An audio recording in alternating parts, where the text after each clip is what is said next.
Hello, everyone. If you are a fan of the Criterion Collection, you know what a banner day it is each month when you get a note of the Criterion Collection new release announcement of the 4 or 5 films that will be released in approximately 3 months. I get a similar kick out of the Criterion Channel's monthly release of what they will be adding to the channel each month. It usually comes out around the 25th, 26th of the previous month. And it's kind of like maybe 20 times the effect, because there's usually about 100 movies that are going to be coming to the channel each month. And they're curated in a style that Martin Scorsese has often advocated for. It's if you want to see 9 films starring Robert Ryan, who is that actor, Robert Ryan? Wonder what he was like. You can see 9 films curated on the channel, and they'll run for 2, 3, sometimes even longer, 2, 3 months, and sometimes even longer.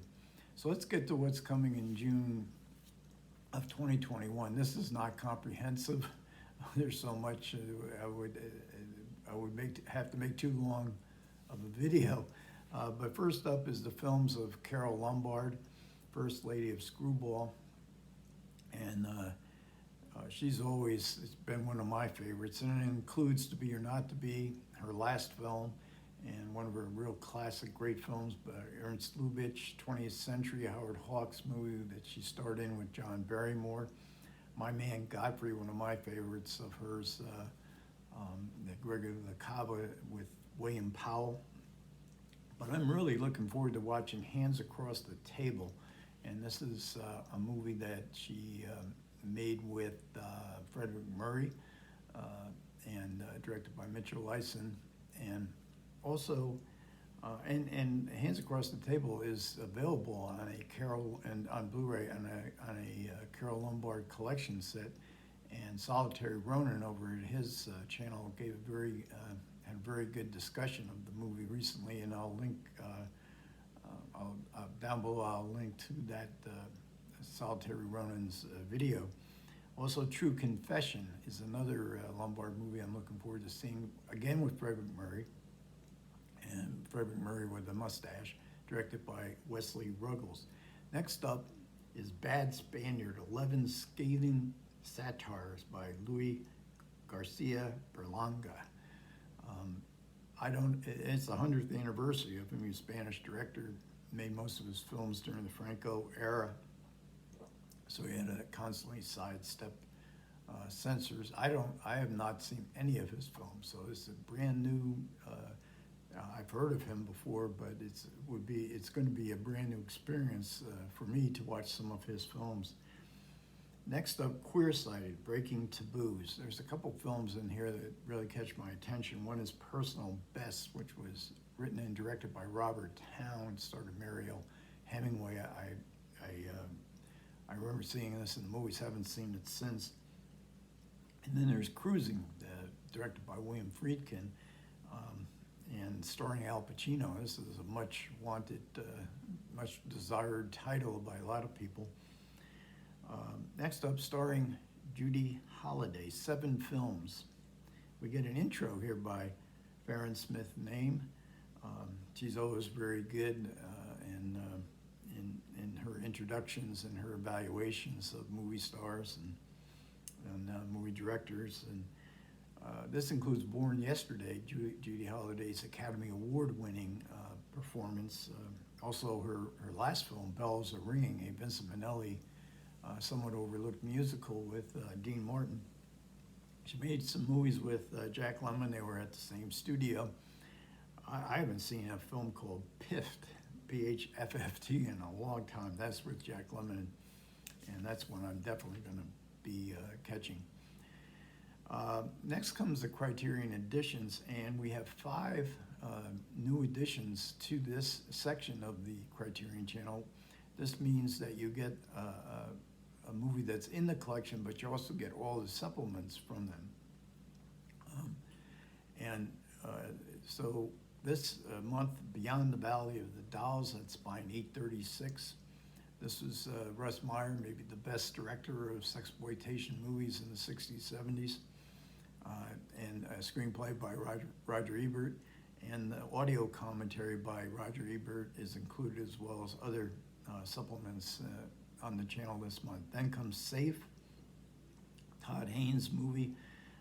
Also has a commentary by Haynes and Julianne Moore.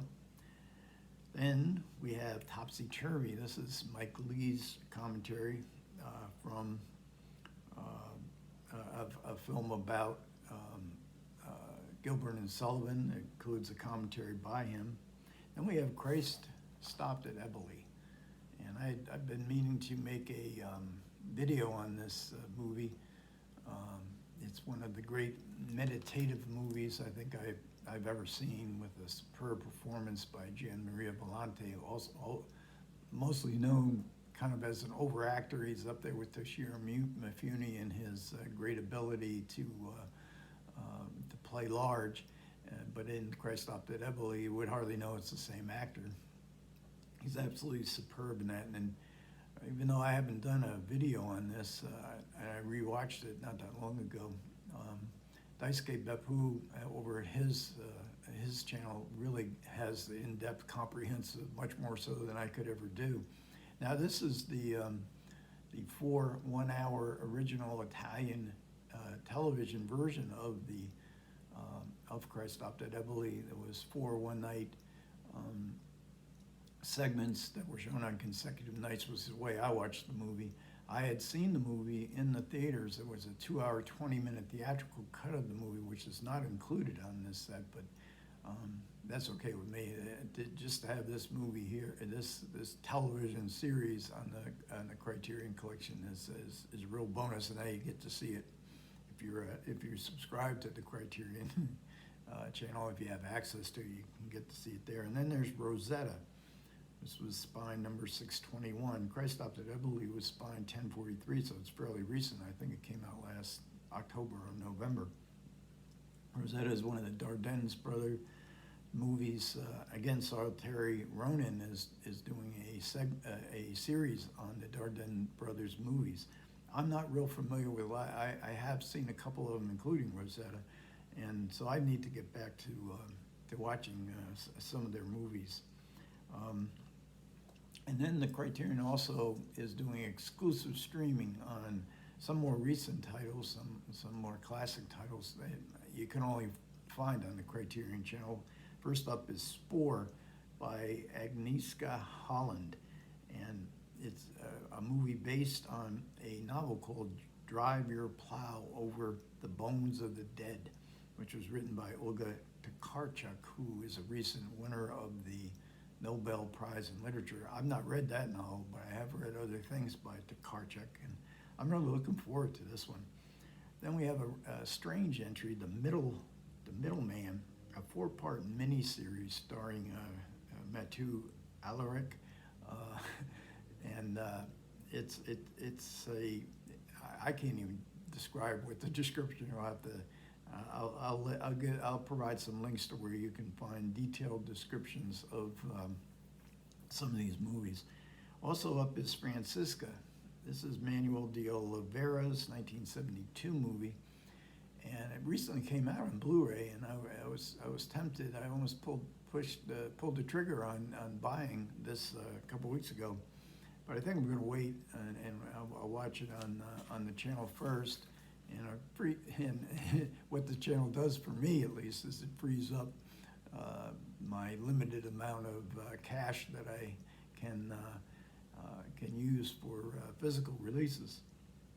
And last, but definitely not least, is 3 starring Jane Russell, a Howard Hughes discovery in the 40s and the 50s. She made quite a few rather red-hot melodramas, and the one I'm most interested of the 3 that are coming is His Kind of Woman. This was with Mitchum.